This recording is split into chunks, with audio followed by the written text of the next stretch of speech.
하나님의 말씀 같이 보겠습니다.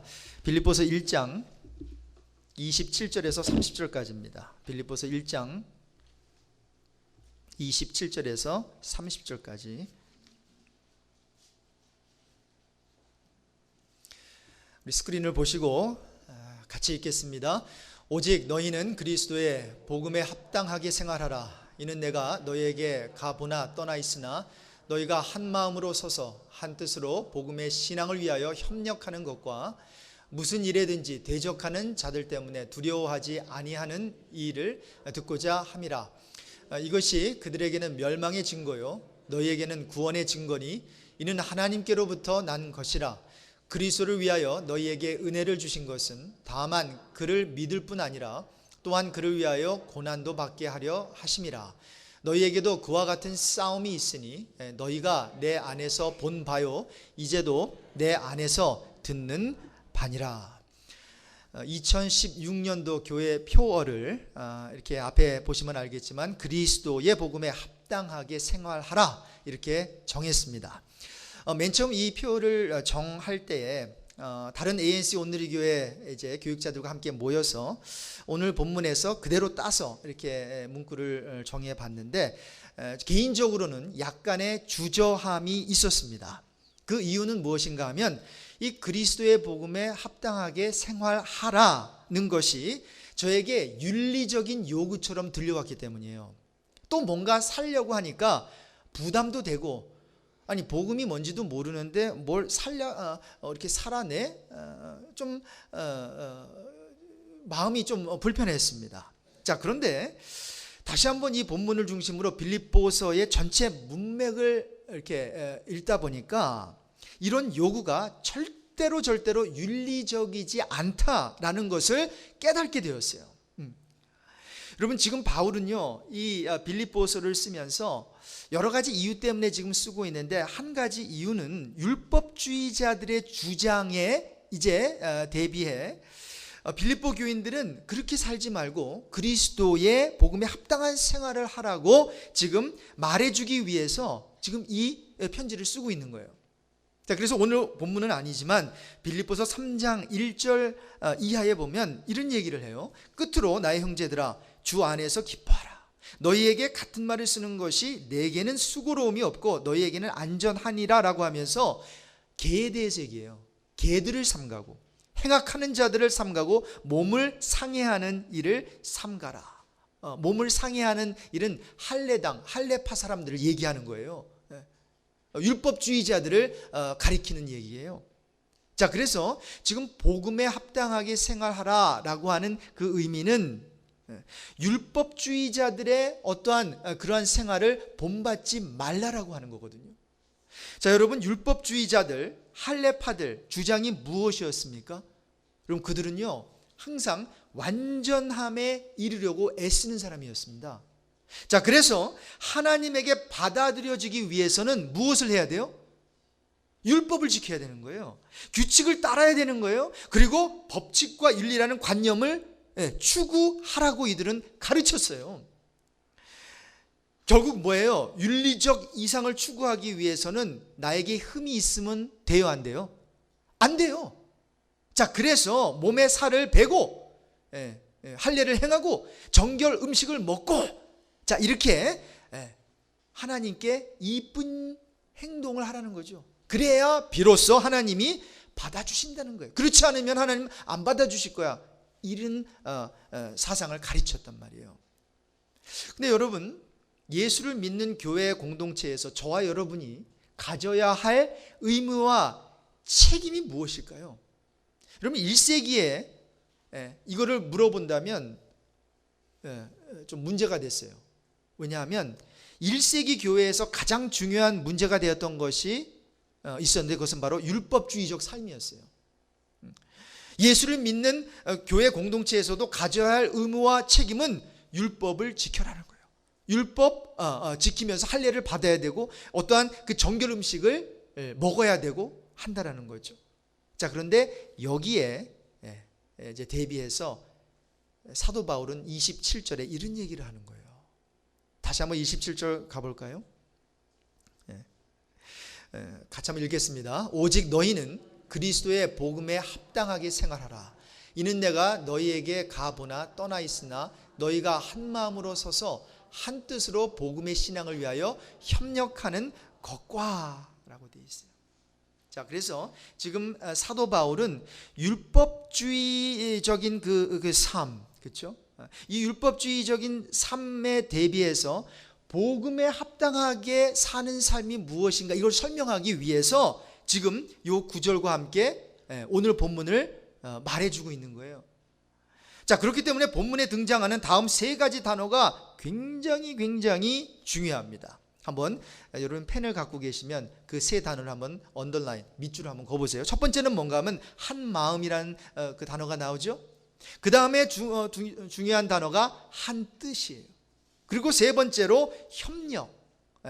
이러한 단어들을 그가 사용하면서 그 당시 율법주의와 그리고 복음주의 사이에 어떤 차이가 있는지를 지금 보여주는 거예요. 여러분, 율법주의는 가만히 보면 맨 처음에는 굉장히 하나님 중심 같아 보여요. 왜냐하면 율법을 하나님의 율법이잖아요, 그렇죠? 하나님 주신 거니까. 그래서 율법을 지키는 사람 보면 맨 처음에는 겉모양으로는 굉장히 잘 믿어 보여져요. 근데 여러분 아세요? 율법주의는 율법을 지키는 인간 자신을 찬양하고 높입니다. 여러분, 이 같은 자세는 신약에 나오는 바리새인의 기도에서 아주 잘 나타나요. 누가복음 18장에 보면 그 9절 이하에 바리새인과 세리 비유가 나오죠. 바리새인이 기도하고 세리가 기도해요. 근데 누가는 이거를 기록하면서 이렇게 이야기해요. 또 자기를 의롭다고 믿고 다른 사람을 멸시하는 자들에게 이 비유로 말씀하시되 라고 하면서 이제 예수님께서 이 말씀을 하시는 거예요. 두 사람이 기도하러 성전에 올라갔어요. 한 사람은 바리새인, 다른 사람은 누구예요? 세리였어요. 자, 바리새인이 기도합니다. 하나님이요. 맞습니다. 여기까지는 굉장히 맞아요. 하나님 아버지를 불러야 됩니다. 그런데 그 다음부터 내용을 보세요. 하나님이요, 나는, 이제 내가 드러납니다. 나는 다른 사람들 곧 토색, 불의, 간음을 하는 자들과 같이 아니하고 이 세리와도, 손가락질하면서 이 세리와도 같지 아니함을 감사하나이다. 12절 보세요. 또 나는 일회에, 그러니까 일주일에 2번씩 금식하고 또 소득의 11조를 드리나이다. 여러분, 지금 율법주의자가 지금 이 드리는 기도의 내용에서 무엇만 드러납니까? 자신의 의, 착한 행위, 이것만 찬양하고 높이고 있는 거예요. 여러분, 율법주의는 안 됩니다. 율법은 아름다운 거예요. 그러면 율법주의 문제 있습니다. 왜 문제 있다고요? 자신의 의를 찬양하고 높여요. 또 이게 반대로 나가면요, 자신을 학대해요. 율법은 못 지키니까 뭐예요? 이 죽을 놈, 망할 놈 하면서 막 자기는 막 패배적인 삶을 살죠. 근데 여러분, 율법주의는 보통 이게 지키게 되면 자기의 의를 찬양하고 높이는데 거기서 그치는 게 아니에요. 이 바리새인의 기도에서 볼 수 있는 것처럼 어디까지 나가나 하면요, 남을 정죄하는 자리까지 나아가게 된다는 거예요. 자, 그렇다면 복음주의적인 삶, 즉 여기서 지금 바울이 말하고 있는 복음에 합당한 삶은 어떤 것일까요? 한번 따라해 볼까요? 한 마음으로 서는 것이다. 여러분, 한 마음이라고 했을 때 우리가 갖는 픽처는 다 똑같이 이렇게 되는 픽처를 가지고 계실 거예요. 자, 그런데 지금 사도 바울이 그리스도 안에 있는 성도들이 한 마음으로 선다라고 할 때는 우리가 생각하는 그 한 마음이 아니에요. 공산주의에서, 북한에서 한 마음 되게 하는, 하나 되게 하는 그런 픽처가 절대로 아닙니다. 그래서 이 점을 이해하기 위해 도움이 되는 아주 중요한 구절이 하나가 있는데 에베소서 4장 1절 이하의 구절이에요. 한번 보겠습니다. 에베소서 4장 1절부터 6절을 한번 읽겠습니다. 우리 같이 읽을게요. 같이 읽습니다. 그러므로 주 안에서 갇힌 내가 너희를 권하노니 너희가 부르심을 받은 일에 합당하게 행하여 모든 겸손과 온유로 하고 오래 참음으로 사랑 가운데서 서로 용납하고 평안에 매는 줄로 성령이 하나 되게 하신 것을 힘써 지키라. 몸이 하나요 성령도 한 분이시니 이와 같이 너희가 부르심에 한 소망 안에서 부르심을 받았느니라. 주도 한 분이시요 믿음도 하나요 세례도 하나요 하나님도 한 분이시니 곧 만유의 아버지시라. 만유 위에 계시고 만유를 통일하시고 만유 가운데 계시도다 라고 하면서 지금 하나라고 하는 원네스에 대해서 여러 가지 얘기를 하는 거예요. 특별히 3절에 평안에 매는 줄로 성령이 하나 되게 하신 것을 힘써 지키라. 여러분 하나됨, 원네스, 그 하나됨의 사전적 의미는 놀랍게도요 매우 성경적입니다. 제가 뭐 성경 사전을 찾아본 게 아니라 그냥 regular dictionary를 찾았거든요. 그런데 놀랍게도 바로 여기서 말하는 그 내용을 그 뜻을 담고 있어요. 들어보세요. 영어로 한번 먼저 읽어볼게요. What is oneness? Oneness, the fact or state of being unified or whole, though comprised of two or more parts. 한국말로 하면 비록 여러 개라는 거예요. 하나가 아니에요. 다 달라요. 그런데 다 다른 가운데서 단합하는 것. 다 다른데 그것이 합쳐져서 하나가 되는 것, 전체가 된다. 이것이 바로 사전적인 의미의 하나됨, 원네스예요. 근데 사도 바울이 에베소서에서 말하는 이 하나의 개념이 바로 그 개념이에요. 같은 모양이나 같은 방식을 말하는 게 아니에요. 같은 이해로서의 하나가 아니다라는 거예요. 여러분 잘 들어보세요. 그럼 뭔가? 여기서 지금 사도 바울이 이야기하는 하나, 원네스는 예수로 말미암아 저와 여러분이 그리고 빌립보 성도들이 교회 공동체가 되었다는 의미에서의 하나입니다. 이 점을 빼놓고는 다 다르다는 거예요. 다른 말로 하면 예수 믿는 거, 그래서 예수를 믿어서 한 성령 안에서 한 세례 받고 한 하나님을 믿는 거, 이거 외에는 다 다르다는 거예요. 너희가 힘써 하나 되게 하신 것을 지키라는 말의 의미는 그렇기 때문에 힘써 하나가 되어라가 아니에요. 정반대예요. 여러분 하나 되려고 힘썼더니 하나가 됩니까? 부부도 하나 되기 힘들어요. 자, 그래서 그 의미가 아니라는 거예요. 힘써 하나 되게 하신 것을 지키라는 의미는 그렇기 때문에 힘써 하나가 되어라. 정반대예요. 그럼 무엇인가? 서로가 다 다르지만, 서로가 다 틀리지만, 서로가 맞지 않을 수 있지만 그 다른 점, 그 difference가 전혀 문제가 되지 않는다는 거예요. 다른 점들을 일치시키라가 아니라 다른 점들을 받아들이라는 거예요. 왜? 우리는 같은 점이 있기 때문에. 같은 점이 뭐예요? 예수를 믿기 때문에. 지금 빌립보 성도들이 하나인 것은 하나밖에 없어요.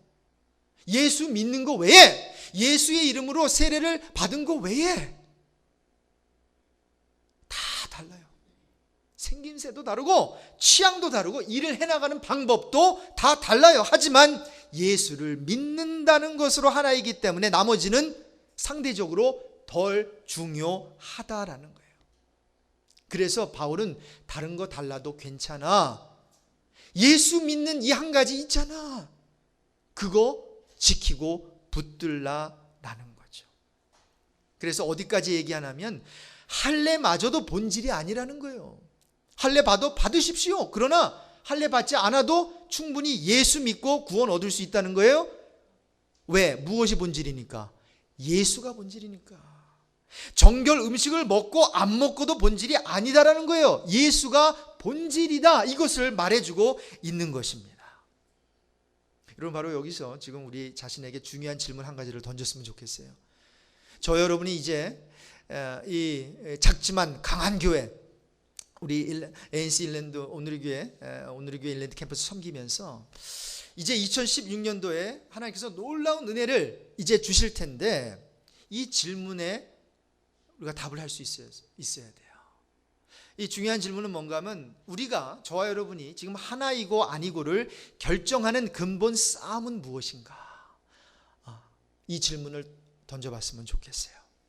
여러분, 지난 한 해 동안 정말 우리 ANC의 온누리교 일랜드 캠퍼스와 함께해 주신 여러분 진심으로 고개 숙여 감사해요. 자, 그런데 열심을 내면서 교회를 섬기는 가운데 마음에 들지 않은 그런 모습들도 있었을 거예요. 옆에 같이 일하는 사람들과, 아니 이분 저에게까지도 실망한 그러한 모습들이 있을 거예요. 시험 들 수 있어요. 자, 그런데 질문을 해야 되는 것은 뭔가 하면 우리가 하나이고 아니고를 결정하는 근본 싸움은 무엇인가? 여러분, 카펫 색깔을 레드로 할까, 빨간 색깔로 할까, 파란 색깔로 할까가 아니다라는 거예요. 교회 방을 그냥 하나로 놔둘까? 아니면 두 개로 쪼개서 나눌까? 이것도 아니다라는 거예요. 하나이면 어떻고 두 개이면 어떻습니까? 여러분, 이 모든 것들, 즉 어디에 더 중점을 둘 것인가? 어떤 식으로 표현하고 어떤 방법으로 하나님의 일을 해나갈 것인가? 무엇이 가장 중요한가는 모두가 다 다를 수가 있어요. 그렇죠? 어떤 일을 해나가는 데 있어서 이 사람은 이렇게 할 수 있고 저 사람은 저렇게 할 수가 있어요. 그것은 비본질적인 거예요. 그럼 본질이 뭐냐? 어떤 일을 하든지 간에 예수를 근거로 해서 예수 믿음, 이 다음에 이제 그런 것들은 이루어지는 사항들이에요. 그래서 사도 바울은 뭐라고 합니까? 어떤 사람이 어떤 욕심으로 예수를 전하든 아니면 다른 어떤 인텐션, 어떤 의도를 가지고 전하든 그거 상관없다는 거예요. 본질은 뭐예요? 예수가 전해지니까, 복음이 전해지니까 그것으로 기뻐하겠다라는 거예요. 여러분, 저와 여러분들 중요하지 않는 것 같고 비본질적인 것 같고 싸우지 않기를 주님의 이름으로 축원드립니다. 여러분, 이런 점들에 대해서는, 다른 것들에 대해서는 우리가 하나가 아니에요. 그리고 하나 될 필요 없어요. 하나가 되지 않아도 큰 문제가 되지 않는다는 거예요. 만약에 박성호 목사처럼 다 똑같이 생각하십시오.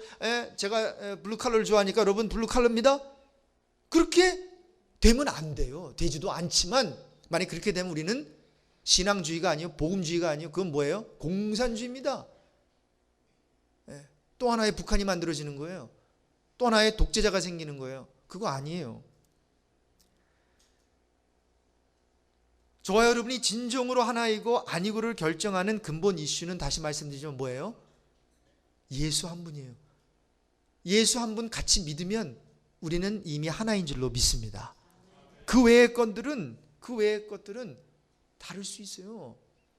자, 그래서 오늘 본문에서 여러분 보세요. 바울이 한마음, 이 한마음 중요하다 그랬죠. 그 밑줄을 그으셨는데, 한마음이라고 말할 때 그 단어는 영어로 one spirit으로 되어 있죠. 이것을 직역을 하면은 한 심령이라고 번역할 수 있는데, 그 단어의 의미를 어느 한 신학자는 다음과 같이 이해했어요. 그 one spirit, 그 한 마음을 이해로 이해했어요, 이분은.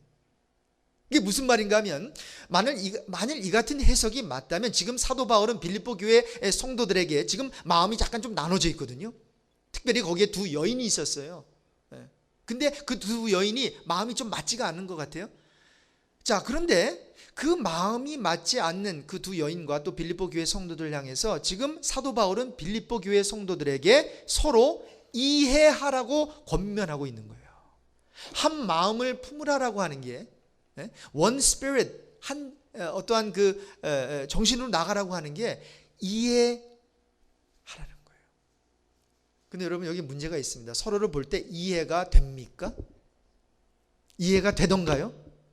그 사람이 그렇게 행동해 놓고 자기 잘났다고 하는데 그게 이해가 됩니까? 아니, 나는 막 힘들게 해놓고는 자기 잘못한 거 하나도 없대요. 이해가 됩니까? 아니, 부부관계에도 이해가 되지 않잖아요. 그렇죠? 여기에 우리의 싸움이 있는 거예요.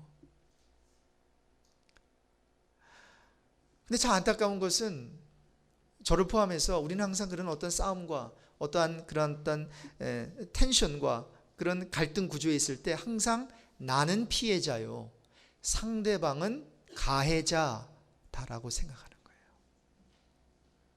자, 그래서 이것을 해결하기 위해서 한 마음뿐만이 아니라 한 뜻이라 그랬죠. one mind. 칼빈에 의하면 여기서 한 뜻이란 의지와 욕망을 가리킵니다. will and desire. 자, 그래서 뭐예요? 만약에 우리가 이 각자가 의지를 갖고 각자가 욕망을 갖고 한다면은 아무리 작은 교회 30명의 교회를 할지라도 30가지의 뭐예요? 세 가지가 아니라 30가지의 뭐가 있는 거예요? 의지가 있고 욕망이 있는 거예요. 아예 큰 교회면 3,000명 되고 3만 명 되면요, 그 의지와 그 디자이어가 표출이 안 돼요. 아예 그냥 큰 바다에 왜 아무리 큰 바위를 던져도요, 그냥 그 바다가 육중한 바다, 큰 바다기 때문에 붕 하고 언제 뭐가 들어왔는지 몰라요. 그런데 세숫대야에 뭘 던지면요, 찰랑찰랑거리고요, 난리 납니다. 그래서 작은 교회일수록 이 한 뜻, 원 마인드를 품는 게 굉장히 중요한데, 이것은 같은 마음, 자 여기 마음 있어, 당신도 여기 맞죠? 당신도 여기 맞죠? 이런 의미가 아니라 내 의지, 내 욕망을 뭐예요? 내려놓는다라고 하는 거예요. 그리고 협력이란 단어가 있죠. 협력. 우리 함께 으쌰으쌰 해볼까? 스크럼을 짜고 우리 한번 교회를 멋지게 세워보자. 여러분, 이렇게 했더니 세워진 교회는 아무 교회 없어요. 제가 LA에서 그렇게 으쌰으쌰 해가지고 뭔가 한번 스크럼을 짜고 우리 저기서 나온 교회보다 더 잘해보자 해가지고 된 교회를 못 봤어요. 아예 그런 교회들은요, 이제 이름도 없어졌습니다. 건물도 넘어가게 됩니다. 처음 이렇게 교회가 탄생했을 때 1,000명 넘게 왔어요. 다 어디가 버렸습니까? 여러분, 인간이 으쌰으쌰 한다고 되는 게 교회가 아닙니다. 잘해보자? 이거 새마을 운동도 아닙니다. 그렇다면 뭐냐? 무엇을 위한 협력이냐? 이게 중요하죠. 여러분 보세요. 무엇을 위한 협력이래요? 거기에 보니까 한 마음으로 서서 27절에 보니까 한 뜻으로 무엇을 위하여 협력하래요? 복음의 신앙을 위하여 협력하는 것입니다. 복음을 위해서, 복음의 신앙을 위해서 협력할 때 하나님께서 영광 받으시고 우리 안에는 놀라운 그런 성장과 회복과 그러한 치유가 일어나게 될 것입니다. 자, 그렇다면 어떻게 하나됨을 이루는가? 이거 중요하죠.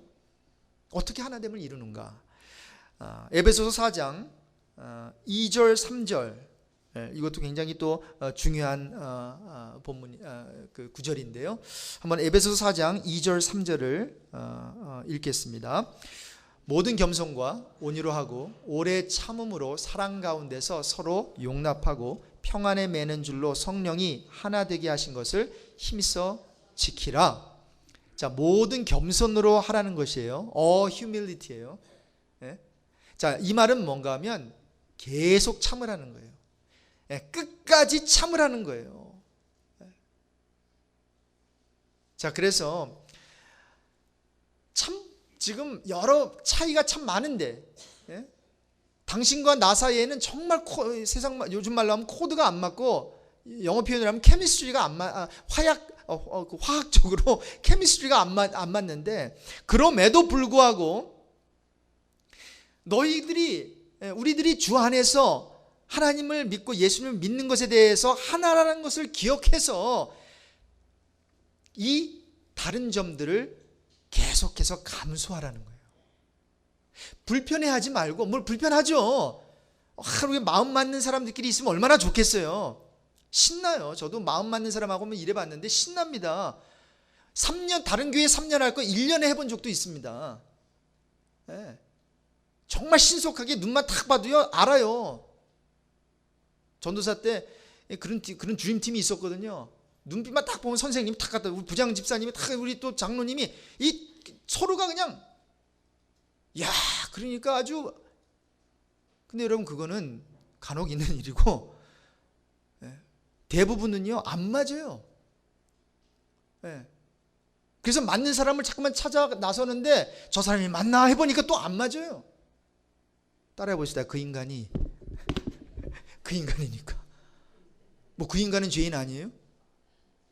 저 사람인가 봐 해서 이렇게 붙들고 살려고 했더니 이 사람도 아니네. 저 사람인가.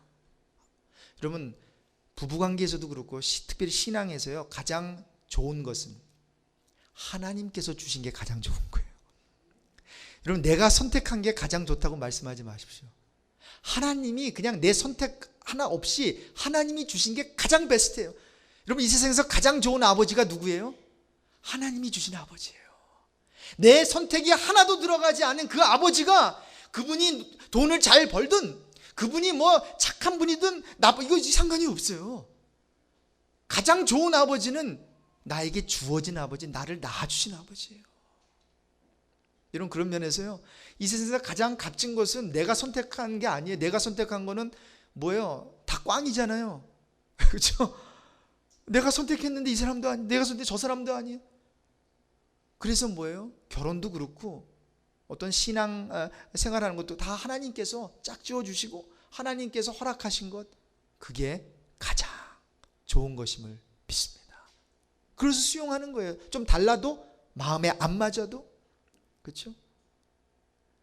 그래서 예수를 믿고 신앙생활을 하다 보면 더불어 사는 사람들을 전혀 참을 수 없다는 결론에 도달하셔야 돼요. 교회이든 가정이든 아니면 직장이든 난 절대로 저 사람 전혀 참을 수 없다. 여러분, 참을 수 있다 그러면 은혜인데, 참을 수 없다는 결론에 도달해야 됩니다. 바로 그럴 때 바울은 뭐예요? 복음에 합당한 생활을 하기 위해서 전혀 참을 수 없는 것을 어떻게 해요? 참으라라는 거예요. 우리 실력으로는, 우리가 가진 것으로는 도무지 하나 될 수 없어요. 자, 그런데 예수님 한 분 때문에 이미 하나가 됐으니까,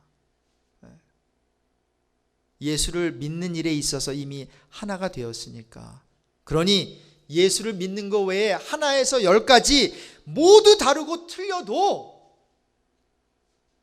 마음에 안 들어도 예수를 믿는 교회 공동체 일원들이 가져야 할 의무와 책임은, 따라해 봅시다, 나와 다른 사람들을 포용하는 것이다.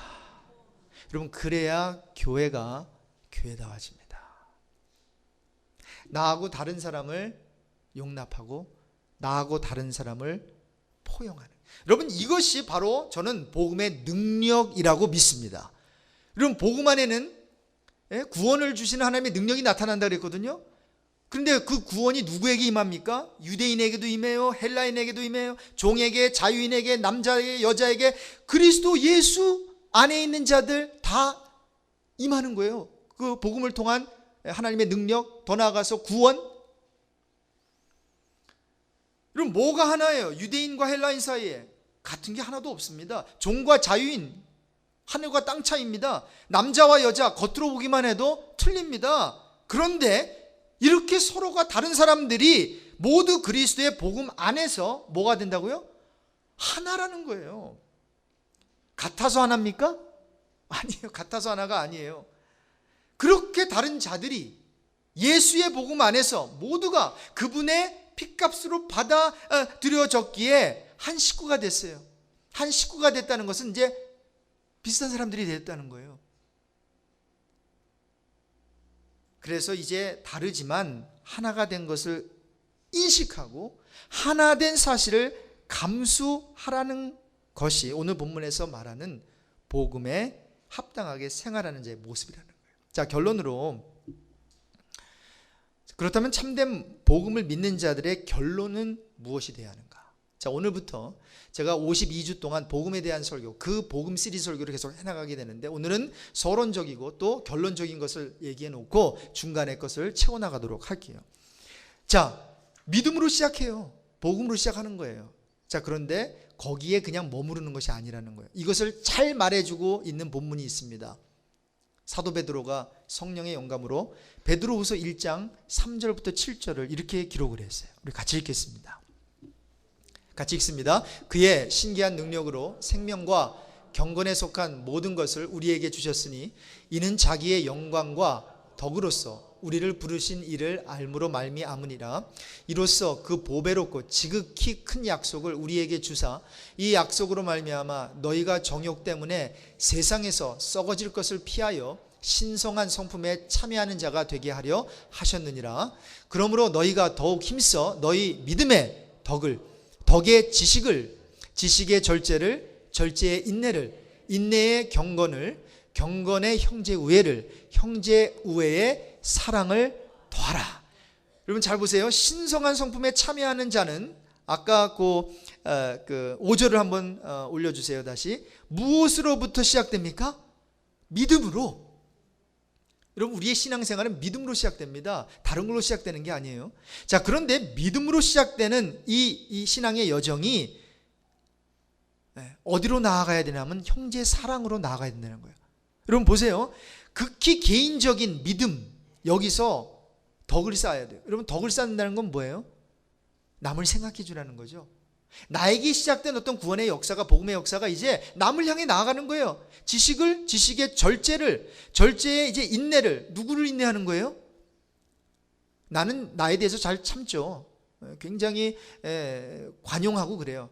남을 위한 인내죠. 인내의 경건을, 경건의 뭐예요? 형제 우애를, 형제 우애에 무엇을 더하라? 사랑을 더하라. 여러분 보세요. 지금 믿음 위에 점점 더 붙여야 하는 것은 더 큰 믿음이 아니에요. 왜? 아예 우리에게 구원을 주시는, 그리고 신성한 성품에 참여하게 하는 그 믿음은 그 자체가 genuine faith예요. 그거는 더 할 수도 없고 덜 할 수도 없어요. 그 믿음이 뭐 잘하는 거 아니에요.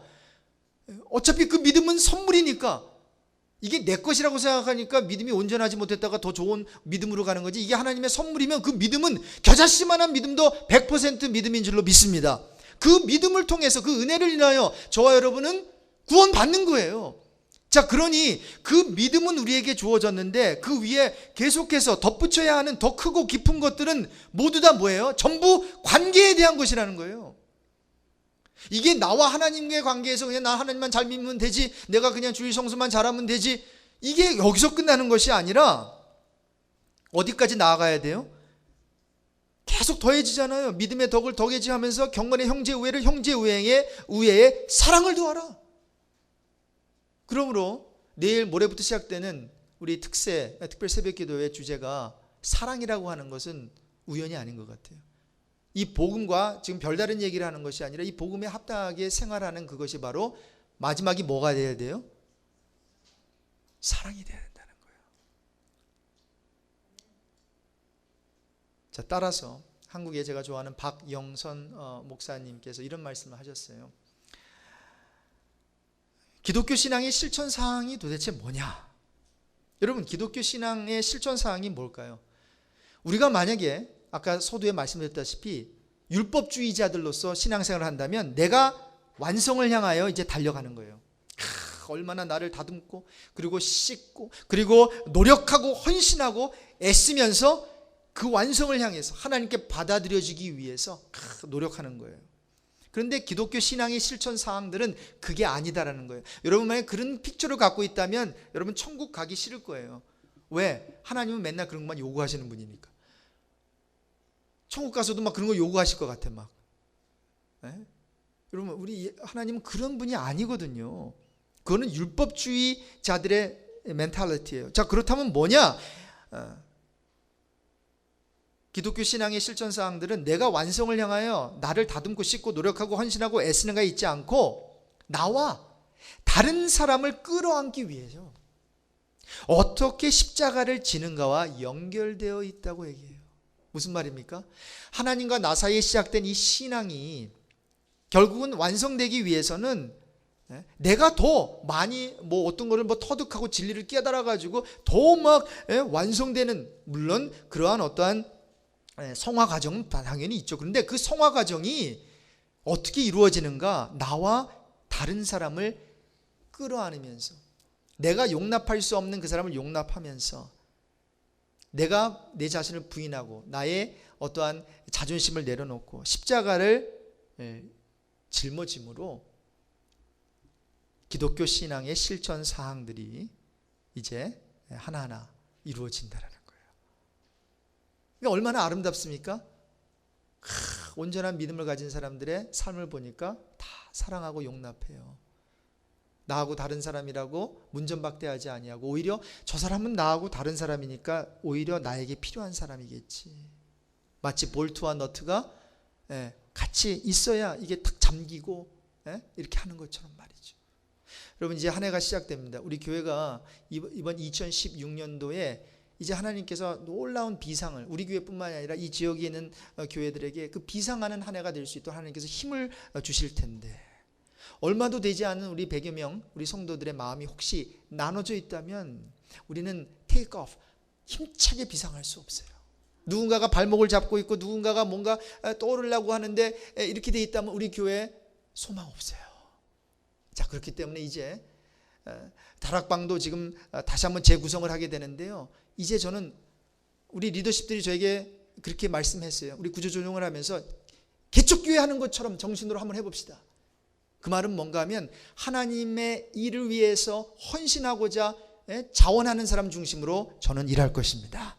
직분자이건 직분자이지 않고 이것은 일단 세컨더리고 예수를 믿고 기도하는 사람이고 자원하고 열심히 섬기고자 하는 그 중심으로 내가 한번 해보겠습니다 라고 할 때 여러분 발목 잡지 마시고 그분과 함께 다르지만 마음에 안 들지만 힘들 수 있지만 우리는 예수 안에서 하나이기 때문에 더 큰 greater 그 goal을 향해서 그 붙들면서 나아가게 된다면 우리가 52주 동안 열심히 복음에 대한 말씀 듣고 그리고 한 달에 한 번씩 세 번째 주일마다 이제 우리 다락방 주일을 선포할 거예요. 그러면 그 주일에는 아무것도 안 해요. 우리 이제 점심 먹고 뭐예요? 다 같이 다락방으로 모여서 게스트하우스에서 그리고 또 뭐 방이 없으면 본당에서 그리고 저기 친교실에서 모여서 함께 기도하고 함께 친교 나누고 그러면서 한번 우리 소그룹이 지금 쓰러져가는 우리 소그룹 이 사역을 다시 한번 일으키면서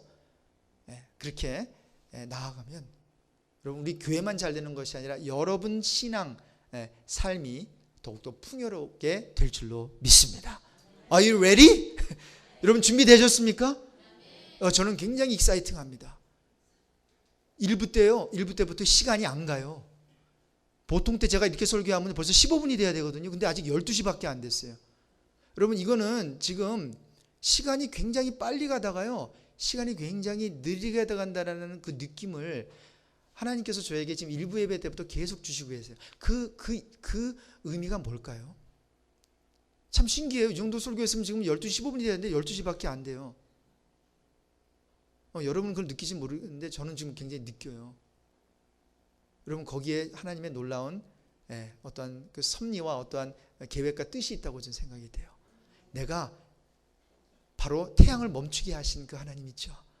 내가 이걸 멈춰줄 테니까 너 열심히 해. 싸워서 이길 수 있어. 왜 해가 지면 안 되잖아요. 그러니까 하나님께서 지금 홀드백 하는 거예요. 조금만 더 열심히 서로 싸우지 말고 서로 보면서 그냥 저 사람 뭐 이렇게 하지 말고 같은 방향을 바라보고 지금 싸울 그 싸움을 향해서 정말 원수 마귀를 향해서 서로 싸워. 내가 요 시간은 내가 홀드해 줄게. 이런 의미 아니겠어요? 여러분 저는 선포합니다. 이 한 해에 여러분 가정과 생업뿐만이 아니라 교회가 잘 돼야 돼요. 교회가 잘 돼야 여러분이 잘 될 수 있어요. 그렇죠? 일주일에 힘들게 와서 교회에서 은혜를 받아야지 교회를 하다가 시험 들고 그리고 뭐 보기 싫은 사람이 있고 그리고 뭐 상대하기 싫은 사람 이런 있으면 안 돼요. 근데 여러분 있을 거예요. 그러니까 이 말씀을 주시는 거예요. 다르지만 예수 믿는 건 하나 우리가 같기 때문에 그것을 붙잡고 그것 때문에 따라해 봅시다. 미워도 다시 한번. 그래서 꽃밭에 앉아서 그리고 기다리는 거예요. 서로를. 그렇게 되기를 바랍니다. 그래서 그렇게 우리가 나아갈 때 하나님께서는 큰 영광 받으시고 복음에 합당한 그러한 생활을 하게 되는 저와 여러분이 될 것입니다.